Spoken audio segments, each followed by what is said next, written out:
Yeah. Because had I not been in therapy and learned some self-control, I would have took it all the way. Because yeah, I'm in prison for 15 years, but my sibling's safe, and I would have had no remorse for that. That's how it be. Especially, I remember. Do you remember that show? I don't know if it still comes on Oxygen. Snapped. You remember that show? No, I don't think so. It was a show. Well, I'm a little older than you, so that's probably why too. But yeah, it was a show that used to come on Oxygen. It was called Snapped, and it was more so highlighting women that snapped. But that's what that sounds like. That's what's be happening, And when you hear that full story, you be like, well, I don't blame her, because I Yeah, mean, they was doing all this stuff, and then you start having those thoughts. And there are plenty of people who I'm sure had those thoughts about their parents, like, and I'm not saying this is okay, people. I'm just saying it yeah, things be it ain't happening. okay.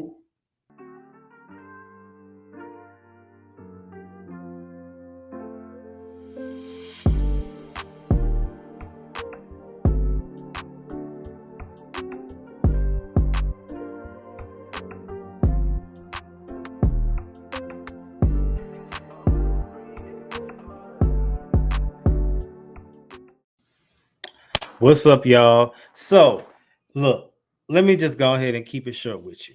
Did you know that as of 2024, the United States has a literacy problem? 21% of adults cannot read, and 54% of them have been recorded and it has been documented read below a sixth grade level.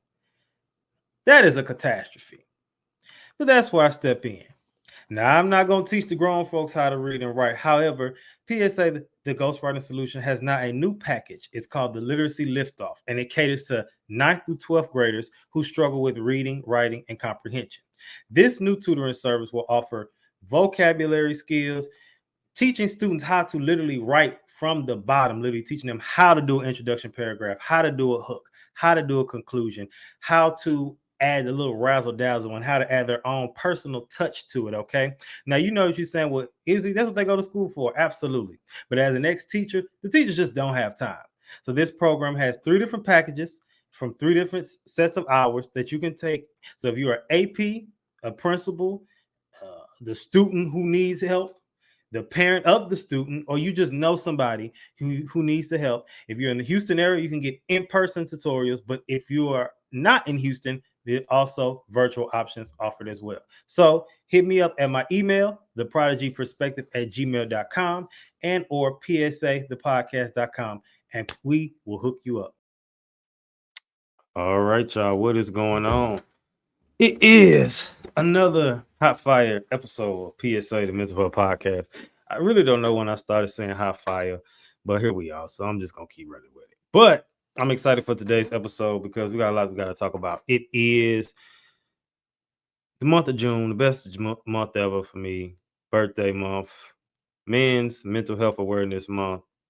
And like I said, since I was a little kid, which was 100 years ago, um, June has always been a good time. I think too, because as we get like, and I'm summertime baby, which some people used to try to shame because they'd be like, oh, well, you couldn't have parties in class during your birthday. I ain't want that. That was lame anyway. It was just some cake, some cupcakes and stuff. If you know me in real life and you knew me back then, my birthdays have always been a lifestyle. So my parents created something that I carried the torch with. All right. See, we jumping early because we talking about things our parents did that we still doing, but we're gonna flip it on the other side too, especially, we got to get both sides of the ball. But see, that's something they did good that I kept doing. You see what I mean? You see, I did that there. But all right, y'all, let's jump into this week's meme. The meme reads, "What if you were meant to change your family's legacy?" Now, when we hear legacy, we instantly think of, like, say, for instance, everybody in your family is rich. Of course, you're going to keep that, right? You don't want to lose that. You come from one billionaire to the next. You don't want to stop being a billionaire. You come from somebody who's, maybe, the little stuff like, oh, maybe they're a great chef or something like that. But then it's like, what if this person was abusive? What if this person, these people, stuff we overlook? things like gluttony and diabetes and high cholesterol and stuff like that, like stuff we think that that's just how it is, oh, it runs in our family, which is actually they've debunked many years ago, and people still believe that lie. And then what about if somebody in your family was an abuser? You know what I mean? There's different ways to abuse people. It's not just physical, but verbally, emotionally, financially, whatever, right? There's a lot of stuff. Like I said, this one we're gonna get into a lot of things. Inspiration for this episode come from a few different places. Actually, only two. I lied. One actually is Abraham in the Bible. I feel like when people talk about Abraham, they talk about the father of many nations and all the father of all and all that stuff, right? But there's one area that they leave out or don't talk about as much. Not saying they don't talk about it, but it's not as much. And then also when Tiffany Montgomery, when she does her fast, I know one thing she says is always frequently when we talk about confessing your sins, but also confessing the sins of your fathers and ancestors, because you don't know what they did that's still in the bloodline that's got you the reason why you struggling with this or going through this. And you might be thinking it's only me, but it's something that they did that you didn't break. Generational curses are a real thing. I know people try to say, oh no, you only deal with this because you've seen it. And that's not always the case. It's people who deal with drunkenness ain't never seen nobody drink in their life, but people in their family was, you know what I'm saying? So we gotta think a little bit outside the box. All right. Okay, now let me get to a quick rant and let's jump into everyone's favorite happy hour. Okay, so for today's happy hour, I want to talk about something. I want to talk about how we as a people get caught up in, I'm not saying that I want people to always forget about their future, get caught up in their future and just say forget the past and forget the present, right? But what I want to say is we get too caught up in the present. And we do need to live in the moment. Sometimes that can be dangerous. And it can be dangerous because when you too caught up in the present, you tend to do things and not think about the future. Um, I think that with that, think about something you did. Always remember your decisions have a what's the phrase? I just seen it. Your decisions always have a consequence. Even if you don't experience the consequence right away. Let's get into one of the favorites. When you know you had sex with somebody you shouldn't have been having sex with. Now, you might not catch an STD. You might not, nobody might not find out about it. But guess what? That torment that's going on in your brain wearing you out because you knew you wasn't supposed to do that. And everybody didn't done that before. Anybody said they ain't, it's because they're a virgin. But anybody else, you didn't done that before. And you were like, why did I do that? You know what I mean? What's another bad decision? Eating that donut.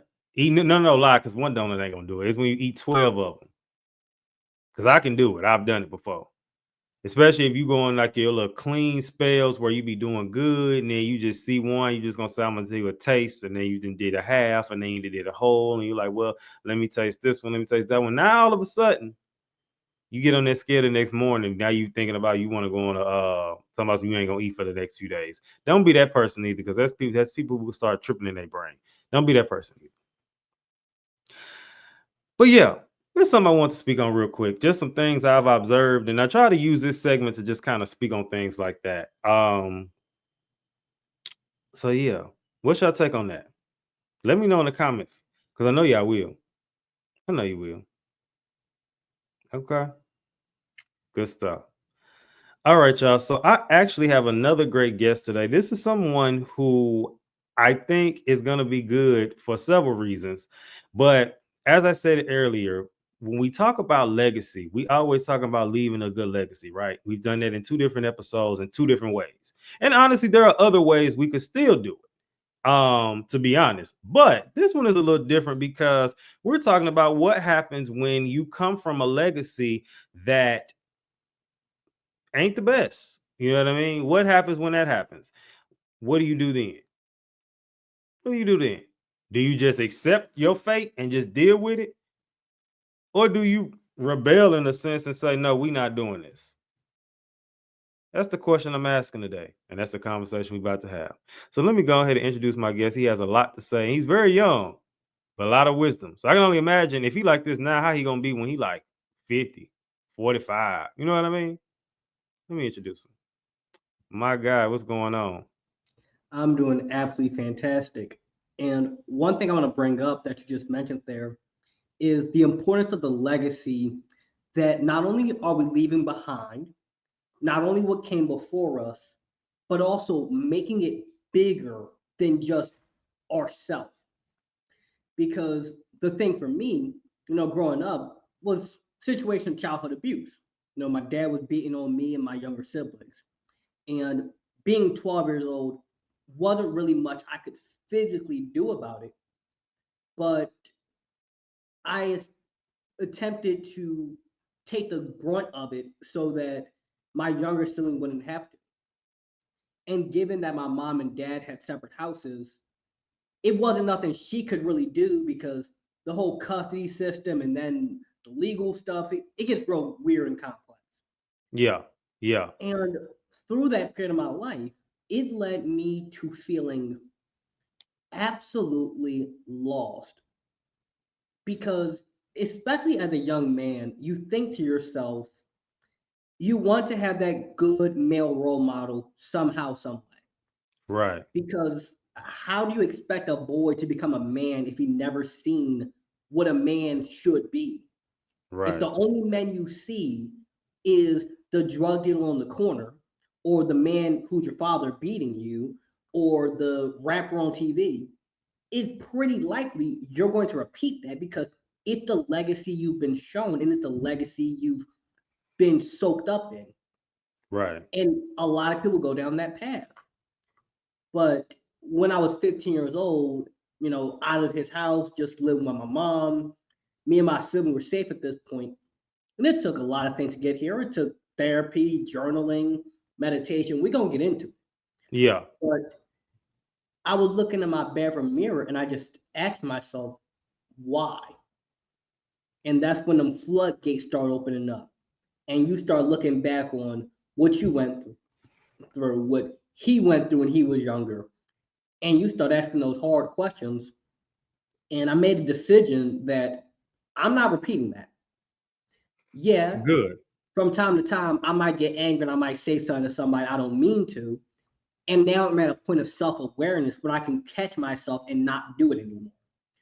But I made a decision that I'm not going to repeat this bad cycle. And instead of going down the path of, well, my dad did this to me, so I'm going to go hurt the world, I went down the path of my dad did this to me, so I'm going to go help the world and help the people who felt how I did. So when people meet me and they're like, dang, how do you think like this at only 19? Because of what 12-year-old Lawrence went through. Good stuff, good stuff. And that's a great segue because the next thing I was going to ask was, what's your name, where you from, and then tell the people where you live now. Well, my name's Lawrence. I was born in Philadelphia, lived here my entire life. Of course, I've traveled from time to time for speaking events and just personal trips, but always lived in Philadelphia. All right, good stuff, good stuff. Now tell the people they already you came out the gate swinging. We didn't even do introduction. You came out talking. So see, do we already know how this episode is going to be? So tell the people it is exactly what you do. So they say Lawrence C. Harris does this that they just know. The technical term for what I do is I'm a youth empowerment speaker. But what I really do is I help inspire, motivate, and teach teens and young adults how to change their mindset to then go and change their whole life. That's the simple synopsis of what I do. Okay. Good stuff. Good stuff. Now I got a question for you. I know the answer, but I want to hear you say it. So, do you think being chosen to break a generational curse is a blessing or a burden? Mm. It's both because it's a blessing when you're on the other side. It's a blessing when I wake up and I get a Instagram request and it's somebody saying, "Man, this video helped me to build my confidence, and now I'm picking better relationships, and I feel self-love, and man, just keep going with the content." That's the blessing. The blessing is when you find something that is helping the world. The blessing is when your younger siblings now they feel confident, they feel like they matter in this world. The burden is all the hard stuff it takes to get to the blessing. Because I'm the one who had to uproot and realize like all of the generational curses that my dad went through that led him to do what he did. I'm the one who had to go through understanding that I'm one of 5 Black men in my family to have a high school degree. Mm. And I'm one of 6 to make it past 10th grade. Wow. So the blessing is what's here now. This is the blessing. The blessing is Lawrence got his office, he's speaking, he's on the podcast. This is the blessing. The burden is when you're 13 years old and you don't know what to do with your life. That's the burden part. So it's both, but it's definitely hard at the start, but it gets easier. Okay. All right. So now I have a few words I want to name, and I want you to tell me the first thing that comes to mind, and there is no right or wrong answer. Are you ready? Sure. Legacy, I would say impact on the world. disown, Lost. resilience. Getting up when you're knocked down. Okay. So the definition of legacy that we're going to use for today says the long-lasting impact of a particular events, actions that took place in the past or of a person's life. Um, Disown means to refuse, acknowledge, or maintain any connection with, similar to reject, cast off, cast aside. Then resilience, the process of outcome of successfully adapting to difficult or challenging life experiences, especially through mental, emotional, and behavioral flexibility and adjustment to external and internal demands. All right, good stuff. All right, now let's go ahead and move on to the next segment for today. What does this have to do with mental health? Okay, so as it's Men's Mental Health Awareness Month, this is a mental health podcast. We had a conversation. How is your mental health today? Pretty fantastic. It's I often tell people that my worst day like my worst day, the worst day that has ever happened to me in the last year has been better than my best day when I was 13. Okay.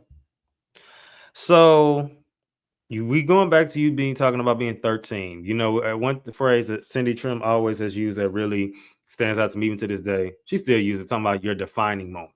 And sometimes their defining moments happen and they're good ones, and sometimes they're bad ones, but nonetheless, they defined everything. So we kind of got a brief synopsis of what kind of happened. You know, you talked about your father being abusive, and 13 was that pivotal year for you. Most people was like, oh, I'm a teenager. You know what I mean? I'm happy to be 13. I'm a teenager. I remember my 13th birthday party very vividly. What happened to you at 13 that was your defining moment that changed everything? Well, it was actually March 13th, 2020, I believe. Mhm. And how this went was I was laying in this top bunk at my dad's house, and he just comes in the room, and as he's moving closer, I can hear his footsteps like echoing through the walls.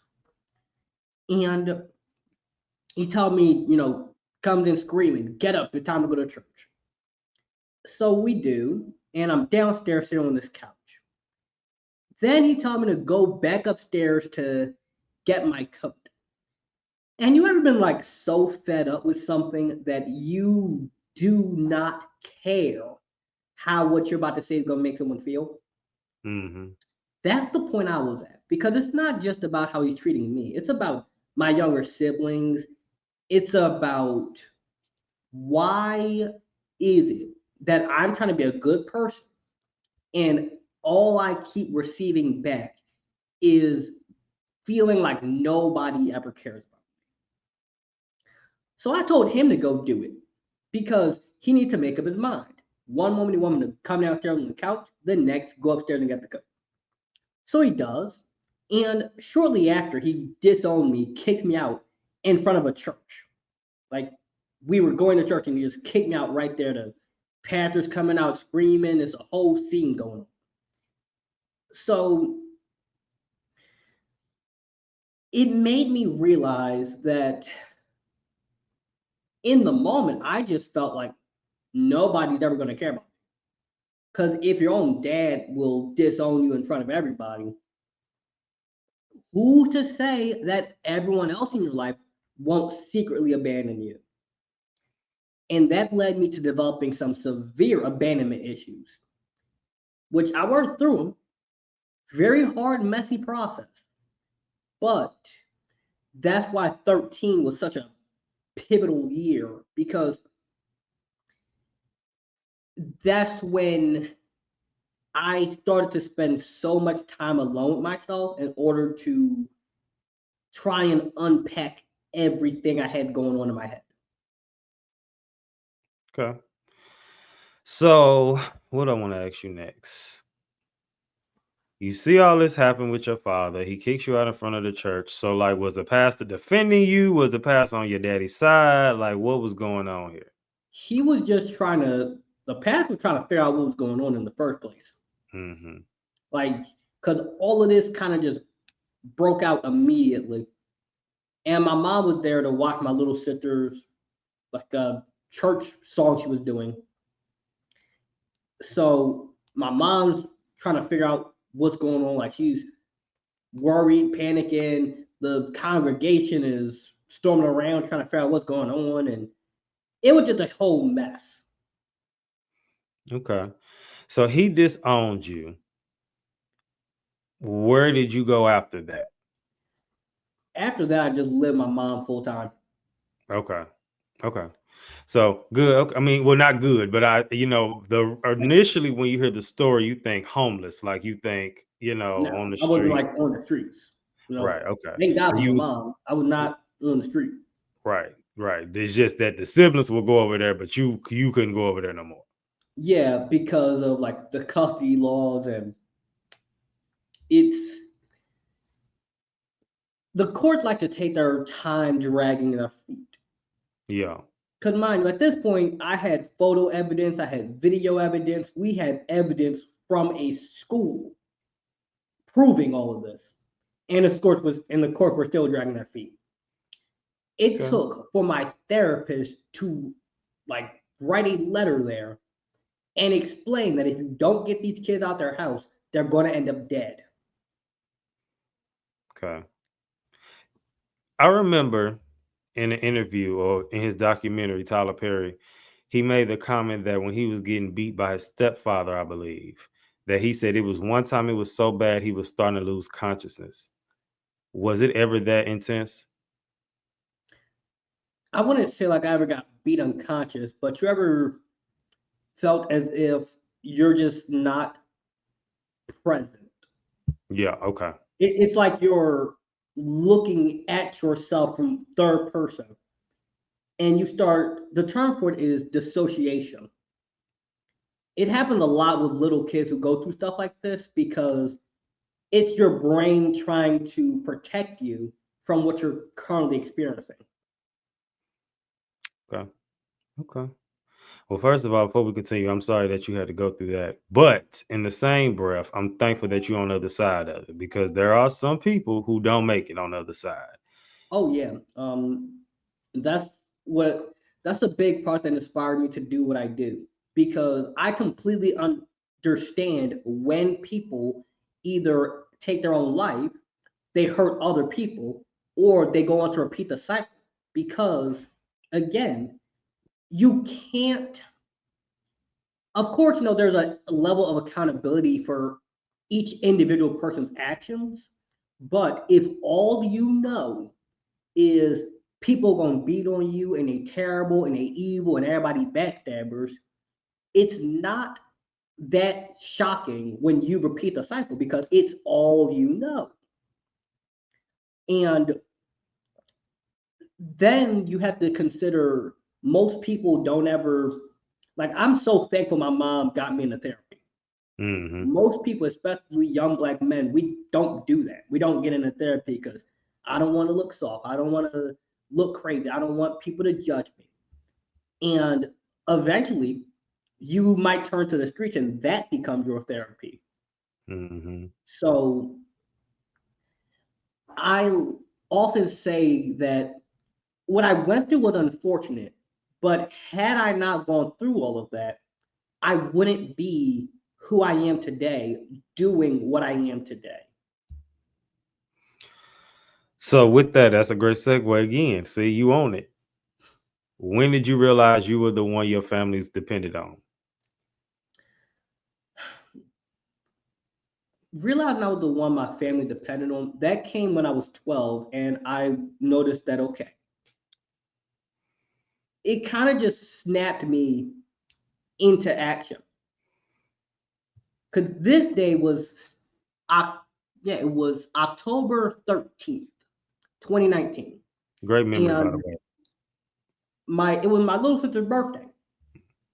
My mom was calling my phone because she wanted to tell my sister happy birthday. But my dad would often make us leave our phones in the car. And I needed to have it in the house this day to work on a school project. So me, him, and his wife, who's obviously not my mom, are sitting on this couch. And his wife sees that my mom's calling and calling and calling, trying to talk to my sister, and I'm declining it. And she says to my dad, "Are you going to let him talk to her in my house?" Because the house was owned by his wife. So I look up, and then just boom, he blacks my eye. And at first, I'm thinking, like, was this a mistake? Like, what's going on? And then he does it again. And at that point, it's like I just was gone. And my little sister hear me screaming. She run downstairs and see there's blood on my face, and just everything was so chaotic. But I began understanding that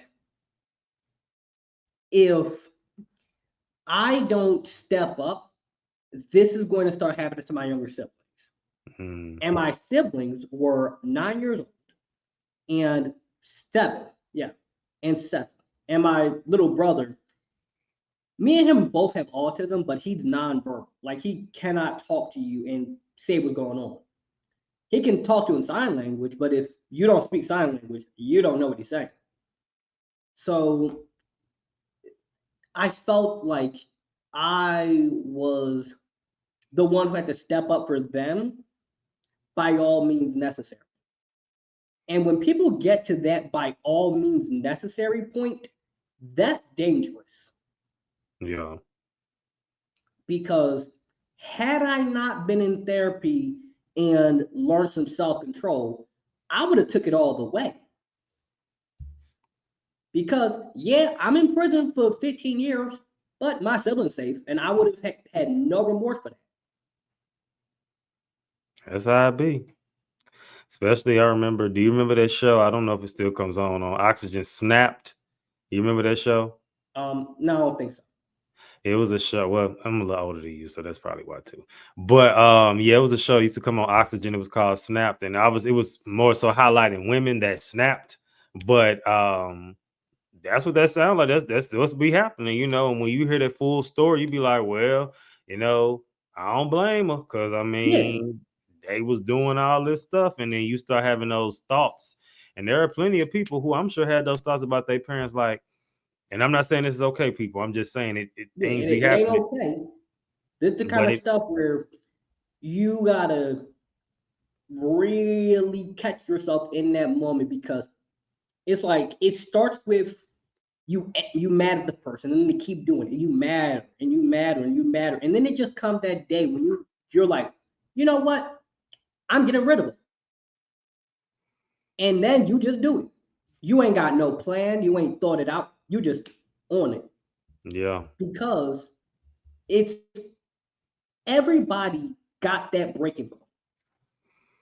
You pick anybody off the street, they got a breaking point somewhere. And if hmm, you get them to that breaking point, they just snap on you. They yeah, don't care whatsoever.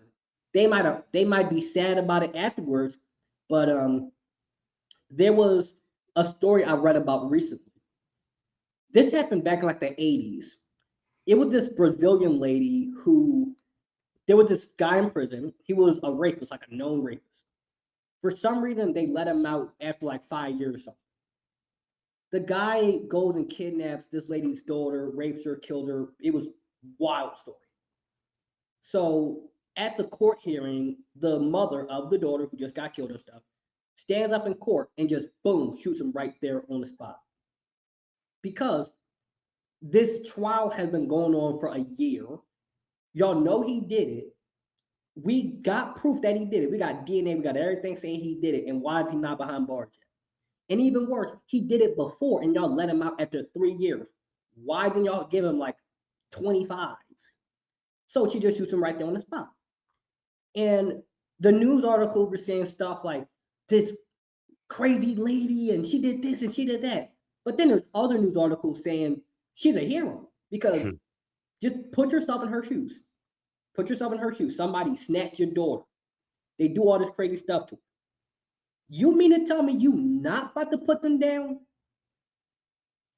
So in my situation, it's like you doing all this stuff to me and my siblings. It wouldn't be that crazy if I would have ended up behind bars. It wouldn't have been that crazy. The legal system would have been like, nah, he a murderer, he this, he that. But why is he that? And then you hear why, and you're like, oh, it makes sense. Right. It wasn't like a one-time thing. It wasn't like a one-time thing. No, this was a long period of time. And after a long enough amount of time, you're just going to snap on somebody, and it's going to make sense. It might be bad timing, but then maybe not, because my next question we talked about, you already said, you just saying, I got to get rid of them, and this may be bad timing, but I'm gonna ask anyway. Can you build something new without burning down what came before? Um, it's possible, but in regards to building a new legacy rather than burning the one before, you can take the good, burn down the bad. Like, let's say your family, you come from a long line of alcoholics. You Yeah. might want to burn down that part. But are they hardworking? You want to keep that part. Are they compassionate? Are they supportive? Are they loving? Keep that. Burn down the alcoholism. Yeah. Yeah. Now, I'm sorry, go ahead. oh no, I'm gonna also add in that something I always say to people is if you want to build your life, you got to remove the people, places, and things that don't serve you. Mm-hmm. I was never an addict, but I did a lot of research into addiction and AA and Narcotics Anonymous and stuff like that because a lot of what they teach applies to every aspect of life. Yeah. So if you got a friend who always negative, you got to get rid of that person. If you always at the bar and you only drinking at the bar, you want to quit drinking, you got to get rid of that place. And if you want to quit being an alcoholic, you got to put down the bottle. You have to move, you have to burn down the people, places, and things to build up the things that you do. Yeah. Funny, goes to the first point. Breaking the generational cycles can trigger emotional isolation and identity conflict. Oh, So, yeah. according to Psychology Today, individuals who challenge long-standing family patterns, often are labeled as cycle breakers, may experience feelings of isolation, guilt, and identity confusion. The internal conflicts arises from the tension between honoring family traditions and pursuing personal growth, and potentially lead to anxiety and depression. I think about I don't know if she's still a YouTuber, but when I started the process of me kind of getting off alcohol, like I said, I still dibble and dabble, but nowhere near like I used to. And this lady, her name's Brett Cooper. And I remember she was talking about when she stopped drinking, she was just like, she came from a long history, not alcoholics, but just people who like to drink. And they weren't problematic. They weren't dependent on it. It's just, they were good drink. They just like to drink. They was a family of drinkers. And she said that when she first did it, she did feel away, not because nobody made her feel bad, because we talking about right now, we were talking about the extreme, but what about the subtle one? Like, oh, you're not gonna have a drink, and it ain't like Yeah. you problematic with it. You're not, you ain't got, you don't have no DUIs, you're not out here fighting people, you're not cussing people out, you're not spending all your money on it. But as long as you're not gonna have no drink, oh, why not? So it can be a little lonely at times when you're like, no, I'm not drinking, and Yeah. people will try to like make you feel bad because it's like, if you're not drinking, what's wrong with you? So another podcast that I actually work on, just here with Dr. J, and Jay Barnett had his interview with Taraji P. Henson.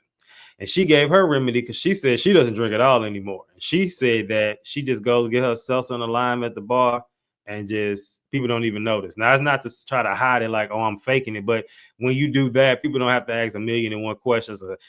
Well, for women, are you pregnant? Why are you not drinking? You sick? It's just a lot. Just here, let me just get this little salsa, little fizz, and it just shut up talking to me. You know what I mean? And go about your business. The second one is, go ahead. I want to comment on that right there, because when you just mentioned how being the one to uproot these legacies and the traumas and even just the subtle habits of, oh, I'm not partying with people no more. The isolation that triggers, it's like you've spent so much time doing this thing with these people or going to this place or partying with this person or having certain types of relationship with people or just whatever. You've been doing a thing for a long amount of time. It's kind of like it shocks your brain and it shocks yourself to, oh, your own mind starts wondering, we don't drink anymore? Mm-hmm. We don't party anymore? We don't hang around this man or this woman anymore? We don't do this? So you're in this gray area where the thing that you've been doing for so long is no longer there, and it can become incorporated into your identity. Like, oh, I'm the man at the party throwing ones. I'm the man who do this. I'm the man who does that. Now you're not. So what are you? And you have to rebuild yourself because you're not who you were, but you don't know what you will be. So until you figure out the gray area, you're just in this isolation where you have to be by yourself a lot. Let's go to the next one. Inherited trauma impacts mental health across generations. Research from Greater Boston Behavioral Health indicates that unresolved trauma can be transmitted through generations, affecting descendants' emotional well-being. This generational trauma can manifest as anxiety, depression, and PTSD, underscoring the importance of addressing familial legacies for mental health. So, let me ask you this. You were disowned at 13. We know that you've overcome it. You doing what you're doing now. What did that version of you need the most, and how did you survive emotionally without it? That version of me needed a way out.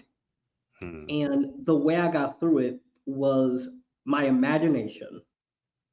That's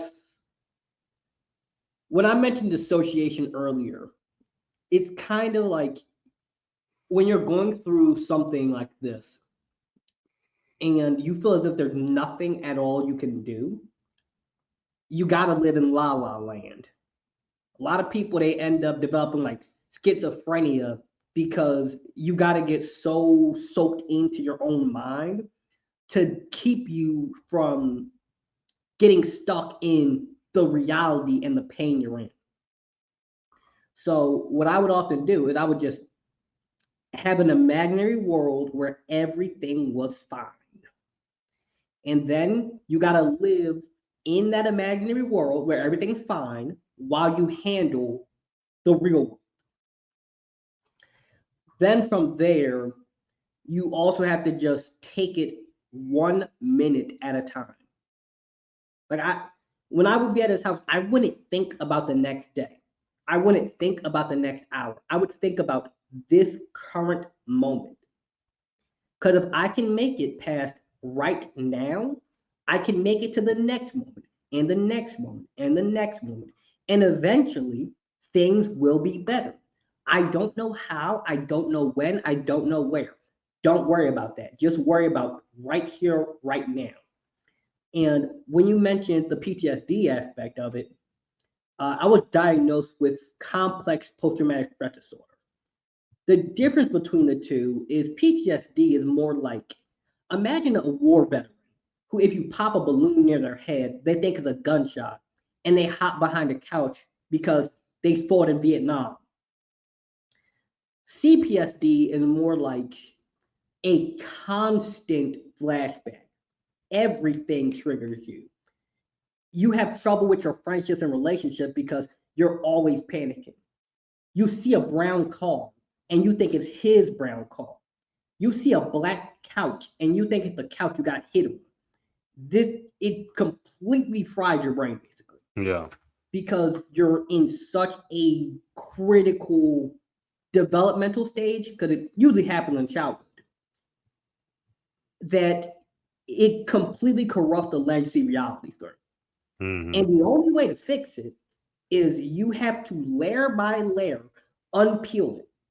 And every layer is worse than the next one. But eventually, at the core of it, is the life you want. And then you just become good at managing it. Mm-hmm. So that passes on too, where there was a study done on rats where they took the parent rats and they electrocuted them every time they saw the color red. Then they had these rats had babies. And then they would show the babies the color red. And the baby rats would jump because they're panicking. They're like, oh my gosh, what's going on? They never electrocuted the babies. They electrocuted the parents. And that passed through genetically because your genes carry what you went through. And until you fix that, you will subconsciously, somehow, some way, pass on what you went through. Mm-hmm. It's funny because the phrase going back to Tiffany Montgomery that she uses that I like, um she was like I don't know if she said a poison. It's something she says in the blood, which goes back to what you say in the genes. But then she also uses, but the cure is in the blood, talking about like Jesus. And it's interesting how what you made the comment about the genes and how even with rats, they do these studies on rats, and although we're much more advanced than a rat. So if we're doing the same thing, why do you think that, what was the show? What about those TV shows and those movies where they talk about it was a case that where the movie Megan is Missing is based on.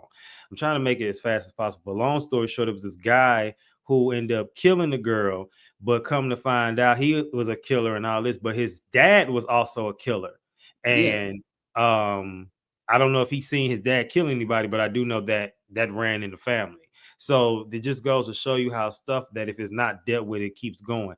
Let me ask you this, because this is Father's Day weekend, and you know, we just got to ask, what would you say to the young man? What would you say to somebody like you? Because sometimes people don't be 13. Sometimes people be 43. Sometimes people be 22, still angry, haven't done the work that you've done. So, what would you say to that angry young man who's angry, abandoned, afraid, but doesn't know what to do and who to talk about it with? I would say get you a diary and just write it out. That's what I did, because there are times when you don't know how to say it to somebody. You don't know Right. how to put it into words. You don't want them to think you're crazy. You don't Mm-hmm. want them to label you as something. Because at 13, I didn't know how to say that every day waking up felt like taking a hot shower, but the water is molten lead. At 13, I didn't know how to explain that. That's how I felt. I felt like I was tied to a treadmill made of Mm-hmm. sandpaper, and every moment I'm being grinded down. That's how me at 13 felt. Didn't know how to put that into words. I knew how to write it out. Like I knew how to write, I feel really, really bad, and I'm upset, and I'm stressed, and this and that, and I don't know why I feel so bad, but I know how I feel. Okay, now what can I do? Take a deep breath, go to the gym, work out, find a healthy way to deal with this. Talk to your therapist, talk to your family member, talk to God, find what works for you. And especially when it comes down to that father wound, you have to understand it's a lot of people, we don't get the answer. Your dad ain't apologizing. He might be dead by now. Maybe he just don't want to admit what he did. Maybe he don't want to say it. Maybe he don't even know why he did what he did. Maybe he doesn't even understand why he did what he did. So what we often have to do is find some way to let go of that hatred. Find some way to release it. And that might mean what I had to do was, after years of not speaking to him, out of the blue, he texted me one day, was saying like, happy graduation or something, because I just graduated high school. And I sent him a text message pretty much explaining how I no longer hold any hatred towards you as a person, but I do not want you in my life for what you have done. And I wish you the best in life, and may God bless you. And I genuinely meant all of that, because one of the key things is you have to forgive people, not in a, oh, I'm just going to let them come back and walk all over me way. No, don't do that. Mm-hmm. You had to forgive them for what they do not know. When Jesus was on that cross, he said something like, forgive them for they do not know what they're doing. A lot of people who have hurt us did not know what they were doing. Some of them did. Some of them are genuinely manipulative, vindictive people. But that doesn't change the past. All you can do is find some way to let go of that anger and hatred you're holding on to and move forward. Stop staying stuck in the past. You're not a prisoner of what happened to you. You're the person with the key. And if you take that key and you do the hard work to open up that lock, you will set yourself free. 100%, 100%.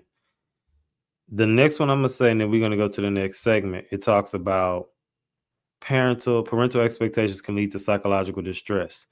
And we're going to talk more about this in the next segment. But it says the National Alliance on Mental Illness highlights the intense family expectations, such as achieving specific career or educational milestones, can lead to chronic stress, anxiety, and diminished self-worth.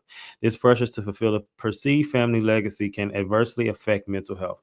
Now, let me go to the next segment, and then I want to touch more on that. So the next segment here we're going to is man to man. Now, with this, I want to say something about that. I think about what show was that, or what movie? It's on VH1. It's one of them old black movies that they play in the back when they had them star-studded cast, which you couldn't afford to get all them people today because everybody's price is probably through the roof these days. But it was, I want to say it was The Cookout, and I want to make sure I got the story right. But it was in The Cookout, and I remember the one family member, the main character, he was going to the NBA, and the family was celebrating at the family cookout, and they had a family member who they was trying to force him to play basketball to try to compete with the main cast member or the main character, and he wanted to be a doctor. He was like, he trying to play basketball, it just wasn't his thing. And so finally, of course, that was kind of one of the sub stories in the movie, but it ended up with him being like, you should be happy your son want to be a doctor. That's gonna pay a lot of money, So that's how it ended. But long story short, there are kids who are in positions, or young adults, whatever, who are in positions of trying to hold up to what their families are doing because, well, this is what we did, and it might have been good, but that ain't your thing. You Yeah. might not want to go to the NFL because your daddy went to the NFL, or wants you to go to NFL. You might not want to be a lawyer, because it makes sense, because it just sound good. You might want to be making millions of dollars on Twitch, because if we remember growing up, me growing up, all the things that our parents said we wasn't gonna get no money for, people are making millions of dollars today. People are making millions of dollars playing video games. People are making millions of dollars talking on podcast. Well, it's kind of still a baby of radio and television, so still, but y'all get where I'm going with this. Yeah. So the point that I'm saying is, if that's not what you want to do, no, it might not be an extreme of disassociation with you trying not to, get out of body with your dad abusing you, but you might go through the motions, like that meme I posted on TikTok of Squidward, where he just doing the same 4 things over and over again, and it just becomes routine, and so Oh now yeah, you that one really was not. depressed. Yeah, you're Yeah, I see not that. really not even there, but you just going through the motions. And although it might not be as extreme as being physically abused, it is a form of abuse. Um, Yeah. to to me, maybe I'm crazy. They said that before. Um, Father's Day was again this weekend, and based on just how you are now, we already know just off rip you're going to be a much better father to your future children, and my question to you is how, let me ask you this, because you seem like a person who does a lot of research. Did you ever find out how your father grew up? Yeah, Was it the he grew up same in way like he Section 8 housing. He grew up in like his dad wasn't really around. So in a major sense, when I started to put that together, one of the things that helped me to let go of my hatred towards him was understanding that he is he didn't even know what a man was supposed to be. So there's like this frustration he must have been dealing with where he's trying to be a man, but he doesn't know what a man is. And this isn't even like a diss or anything towards him. This is just how it often goes. what it is? Because of also that, he also had like trouble with his finances and trouble with his habits and his own, stuff going on personally. And what we're often told is, a man is somebody who is strong, he can provide, he can be there, for people, whether that be being there as a protector, being there to support financially, physically, emotionally, spiritually, all that stuff. But how do I support somebody spiritually if I don't know what that looks like? I'm not a pastor. I don't know what it means to spiritually support my children. How can I be there emotionally if I don't even know how to be there emotionally for me? So I had to understand and accept the fact that a lot of what he did was rooted in what he didn't know. And I began to look at him as a big child, not in an infantilizing, insulting way, Yeah. but this is just a big child. He just doesn't know. And I can't blame a kid for what they don't know. So we often are mad at people who we're often mad at people for what they don't know. Yeah, he was like 40 years old. He should have known, but he didn't know because he was never shown it. And very few people Google how to spiritually support my children through their emotional turmoils, while I myself don't even know how to do that for me. Very few people Google that. There's books and information and stuff out there, but very few people go looking for it because they don't even know that's available. Yeah. And that's the thing. It's unfortunate that there's a lot of, the phrase they used to say, babies raising babies. And even Yeah, if they aren't necessarily age wise a baby, because some people be babies still at 30 having their first child, but it's just they never grew up. yeah. S- Like something So, son you just no- yeah, reminded me of is how during like the 80s, right? The crack epidemic was wiping the black community out crazy. How do you expect if let's just say I was 40 years old? That would mean I would have been born in 1985. My parents probably would have been born in like the 50s, maybe, or the 60s, 70s. So if I was born and my parents were hooked on crack, or my dad wasn't in the house, or my mom was on the streets, or all my aunts and uncles, they was drug dealers, they were locked up.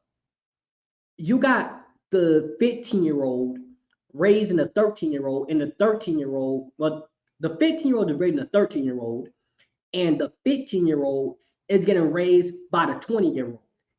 Everybody gonna be dysfunctional because don't nobody know what they do. And eventually, these children go on to have kids. And a lot of the time, unfortunately, they're having kids while they themselves are like 16, 17. So you don't even have a brain function to raise a child. But this is what it is now. yeah. So I would ask you, but you already kind of answered, so we're just gonna move on because the question was originally was how do you avoid building your life on revenge? But honestly, it's just really Oh, I can answer accepting. that too. Okay, well, okay. Because see, here's the thing, right? Now I'm at a point in my life where I'm not out here trying to get revenge and hurt people. But revenge like that I'm gonna get back at that person who cheated on me. I'm gonna get back at my dad for hitting on me. I'm gonna do this. I'm gonna do that. That is a very strong fuel. And if you put it towards something constructive, oh Mhm. my gosh, you are going to succeed at that thing. Of course, you got to do it in a healthy way. Like, you ever seen a dude who he gets cheated on and he gets in the gym and 6 months later, this dude dropped 50 pounds, he's shredded, he bench pressing 280 pounds with one hand? That's Yeah. revenge. That's what happened when you put that revenge into the gym. And by that point, he probably like, you know what? It's not even that deep. I'm not about to go swing on nobody. I'm gonna just keep living my life. So by putting that revenge and that fuel towards something positive, like for me, it was I'm going to start making these videos and helping somebody. Like, I'm gonna make these videos and I'm gonna blow up and I'm gonna become ultra famous. And he gonna be sitting back thinking, man, I done hurt him. I miss my kid. That's really what was going through my head back then. But at a certain point, I was just like, you know what? It's not even that deep. Let me just keep helping people. Let me make the world a better place. So if you don't want to build your life off revenge, all you have to do is take the desire for revenge and let it run loose in a positive manner. Get in that gym for 3 hours a day. Revenge is gonna have you ripped up in 6 months. Put that revenge towards working on your business. You're gonna send 500 emails a day. You're gonna drop a video. You're gonna read 10 books a week. You're gonna be going crazy if you put that revenge toward it. Because it's like a burning fire. Yeah. Your car engine, if you look inside your car engine when you turn it on, it's literally a contained explosion. They pump gasoline in there and then they hit with the spark and it explodes. So you can use revenge as an explosive force towards that goal you have. Definitely. All right, y'all. Let's go ahead and move to the final segment for today. It's been a great conversation thus far. Let's end it off hard with the weekly sabbatical. And in this moment, we know we just kind of reflect on some things and kind of add like some tips and things. So the first question I want to ask you is how do you distinguish between honoring your family name and enabling generational dysfunction? I would say look at it, look at the thing in question and remove yourself from it. Like, if this was somebody I didn't know, would I tell them to continue that behavior? If you saw somebody on the street and they shooting up heroin, you would tell them don't do that. So if you come from a long line of people who doing that, look at the habit and go, do I want to continue this habit? I know this is a very extreme example, Go ahead. but high cholesterol, right? You growing up and your mama, she put in a whole bunch of salt on the food, like a whole bunch of salt. Why? Because that's how her mom seasoned it, and that's how her mom seasoned it, and that's how her mom seasoned it. Do you want to continue the habit and legacy of we all got our kidneys messed up, we on insulin, and do you want to continue that? No, I don't want to continue that. Okay, put a reasonable amount of salt on your food. You're not dishonoring your family legacy, you're actually honoring it by making it better. Let's clean it up. If somebody came into your house and your house was nasty, you can't sit there and say, oh no, this is how my whole legacy is, this is how my whole family is. Clean up your house, clean up your legacy, clean up how you are in the world. Okay. There we go. There we go. Now, I do have biblical proof on this. Now, as I mentioned at the beginning, when I talked about how he's definitely talked about a lot Abraham, Abram to Abraham, right? And a lot of times people overlook one part, which I'm really going to break down.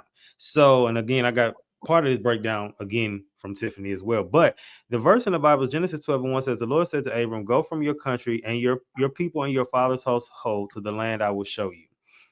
So that verse, most people overlook that he had to get out of his father's home in order to become the person God called him to be. And now a lot of times we think that's just, oh, get away from those friends of yours or get away from that job of yours or whatever it is, right? But in this literal case, this Father's Day weekend and going with your story, you literally had to get out of your father's home. Yes, quite And literally. you had to go. And I also want to reference that with this case of sometimes, and you was a kid, so it's totally different, but sometimes you'll be forced out of places that you won't leave. So if it's like in this case, you couldn't just leave your dad's house. But in instances with us as adults, we'll be places God told us to get out of or we don't need to be at. And because you won't leave, something gonna force you out. You know, but the most common example of that is with a job. You should have been left that job. Stuff kept happening. So they finally fired you because if they didn't fire you, you wouldn't have left. In my case, I literally do resumes for people. Y'all know I got a ghostwriting service. And I've done resumes for people who will hit me up saying, you know, thank you, Izzy. My resume and got me a 5K increase and I done moved up laterally in my position. And thank you. They love my resume. How I can't get no job? God clearly don't want me to have one. And You just brought up a real good thing right there. yeah. So with the job point, I'm gonna try to keep this nice, quick, and concise because Okay. I really be going. So a year ago, well, little bit more than a year ago, I was working at McDonald's. Now I've been speaking for a couple of years now, but to pay my bills, pay my stuff, I work at McDonald's. And I was just in there and I felt so like dull and drained and tired. And I'm like, I gotta get out of this. And at the time, I was dating one of my coworkers. Don't do that. But I was talking to her about how, we gotta do better than this. Like, babe, we could do better than this. We don't need to drop fries anymore. Yeah. And I'm trying to, level up my outcome. Like I was applying for 7-Eleven, I'm applying for the pet store, and I'm applying everywhere. And she's just like, yeah, I kind of want to grow. I kind of want to get out of this. I'm like fired up. She's lukewarm. And then eventually, things between us ended for different reasons. But what happened shortly after is I ended up getting fired from the job. And then a few weeks later, I started working at this company in New Jersey. I live in Philadelphia. This place is a 2-hour bus ride away. And I'm selling solar panels. I am knocking on strangers' houses, trying to convince you to get these solar panels. And I learned so much about sales, marketing, psychology, self-belief, resilience. I learned so much through that. My boss's name was Andy. Fantastic guy. Like to this day, sometimes I still think about how much I hope his life goes well. And from there, I ended up realizing, I'm making this money, but my heart isn't in this. Like I'm tired, I'm drained, I'm just dull.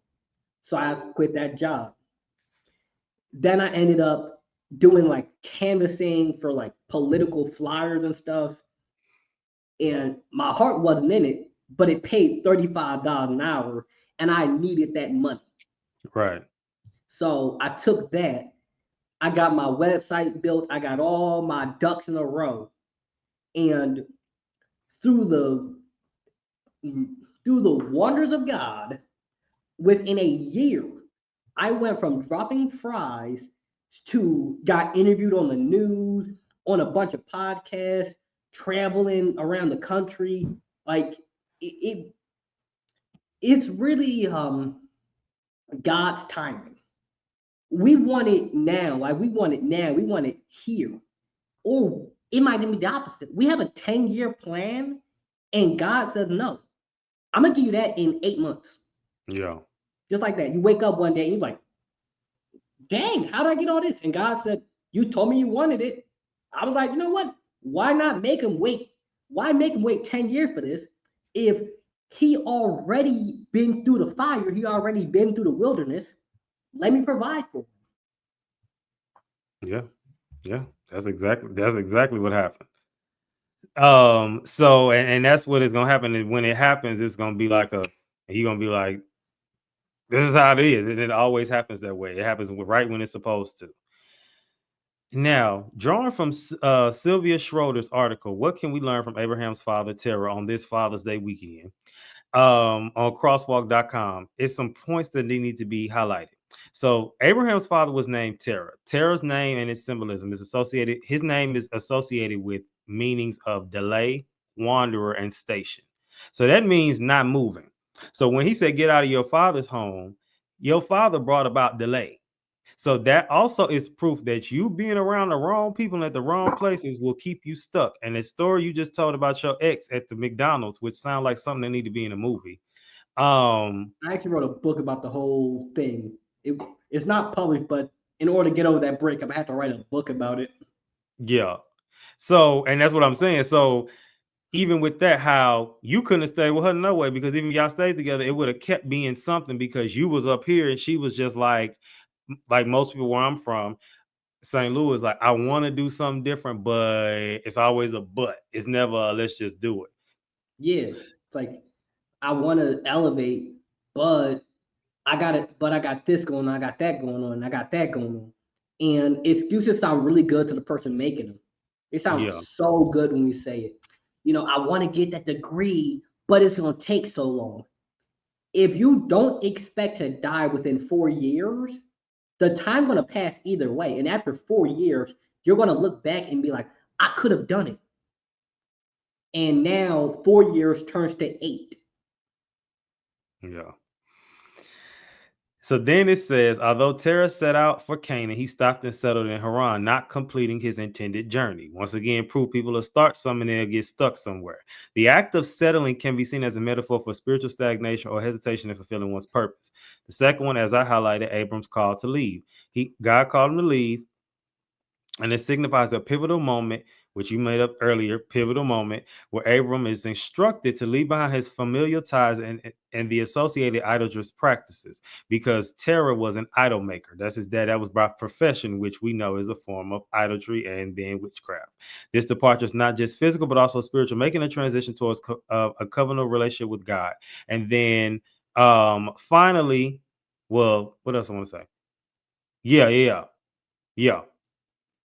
Lessons from Terah's journey highlights the importance of listening to what God tells you to do. And sometimes you may, which I think we've all been there. You learned early on you didn't care about family. Not that you didn't care about family, but they wasn't gonna stop you. Some people at Yep. my age and even older still scared to tell their daddy or their mama something, just because of that. Yeah.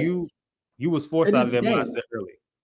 to this day, even with all the stuff I've done and all the podcasts and the videos and the awards and all this, I still got family members who be saying, Lawrence, you really think you can make this work out? And then I just have learned how to have some self-control and not snap back and say, you didn't make ninth grade work out. I have a high school degree. You don't. Let's start there. Exactly. Exactly. And it's not even anything against them. It's just people, a lot of times people want to bring you back to where they are so it makes them feel more comfortable about themselves. Because if someone's around me and you're not moving forward, you're going to get real uncomfortable very fast. Because I'm going to ask you, hey, how's your day been? You're like, yeah, it was good. Well, what did you do? What made it good? Nothing really. I just kind of sat around watching TikTok all day. And I'm going to be like, that don't sound like a good day. That sounds like stagnation. Yeah. That sounds like you're putting the band-aid on the bullet wound rather than admitting that there's a problem and doing the surgery to fix it. And in the case of Tara, with that stagnation and needing to get out of your father's house, a lot of us, we need to get out of relationships. We need Yeah. to get out that job. We need to get out that social circle. We need to even get out of our city. Some people, that's what you might need to do. You might need to be like, you know what? Let me go get a really cheap studio in the next town over. And the next town over is where your blessing is. Yeah. You see with Terrell's situation, he got stuck. So this is proof, like I said, you love your fathers and, the daddies and the Father's Day weekend. And, we're taking a different approach this year because sometimes what we also can learn from, which I don't want to go too much on because I talk about him a lot, but the story of Joseph, where, who was in prison and all that and had the brothers and his father was Jacob, who's it's crazy because they all still descendants of Abraham. But had Abraham not have left, this would have never happened. But the point that I'm making is Joseph told his father his dream. And Jacob, who walked with God and has long been gone and been with God now, told him, no, nah. So that's even more proof that sometimes your parents won't see it, and that's okay. Doesn't mean that they're bad people. It doesn't mean that if they didn't die today, they wouldn't go to heaven. But I'm a firm believer sometimes God will intentionally blind people on purpose because he wants you to know what he said so that you don't get caught up in what they said. Because at that point, you've made them an idol and then you've made them a God, lowercase g. Yeah. I was saying this a little while ago about how we can't often take advice from people in the bleacher. Mm-hmm. So imagine if you're on the NFL. Okay, I'm sure you've seen how this happens. Have you ever been to like an NFL party and everybody's shouting at the TV like, no, go over there, tackle him over there, do this, do that. Yeah. You're not on the field though. So the person on the field, if they started taking the advice of the people in the bleachers, they wouldn't be where they are because you can't, some people just can't see what you see. Yeah. They can't do it. It's up to you. And they all might, like you just mentioned, this isn't to say that the people in your family are bad or they're evil or any of that. No, they just don't see it. They just don't see their own actions. They just don't see it. Like it, they don't, they see it with their eyes, but they don't have the sight to see what they're actually doing. Right. Yeah, that party or that bottle or that person, it feels good, it feels fun, it feels very fun, but they don't have the sight to see the lasting impact that this is about to have. Yeah. But you have the sight to see it. So it's up to you to either try to help them or try to be the one to prevent the cycle from repeating. Exactly. So as we end off today, we always got to get some tips for the people. So what would be your tips or suggestions to anybody who wants to create a legacy that's different than, like I said, we got the safe version. We didn't get so many scenarios this episode. So we didn't gave the easy ones, from the cookout, from the well, my daddy was in NFL, so I got to do that. And then we got the extremes, your case, you know what I mean, where you come from a line that would come from a man who did what he did, and the other one I named where you come from a line of drunks. If one I left out, you come from a line of hoes, and you want to break that. You don't want to do what everybody doing. So what would be your tips to get past that, get over that, or what would you say to somebody who asked you this question? I would say get yourself a journal, get yourself a hobby that allows you to release stress, and get yourself people around you who call you out. Mm-hmm. Because when you journal and you write down what you're going through, it makes it easier for you to become aware of it. You start to notice patterns like, hey, dang, for the whole last week, I've been writing about my relationship troubles. This man cheated on me, that man cheated on me, this woman did this, that woman did this. Let me start noticing the pattern here. Okay, how about if I stop dating people from the club, I won't keep getting cheated on because the club incentivizes cheating. That might be a good idea. And then you start to notice other patterns like every time somebody does something or says something, I get really mad about it. Why? I get mad about it because it reminds me of when my dad did this. And okay, well, what can you do to fix this? That's why you need to journal. It also helps you just calm down, long-term planning, thinking in the moment, peace, whole bunch of benefits. The importance of a hobby that lets you take out stress is Sometimes you don't want to talk about it. Sometimes you don't want to sit down and write about it. You want to go to the boxing ring. You want to Hmm. go to the gym. You want to go to the gun range. You want to drive fast cars.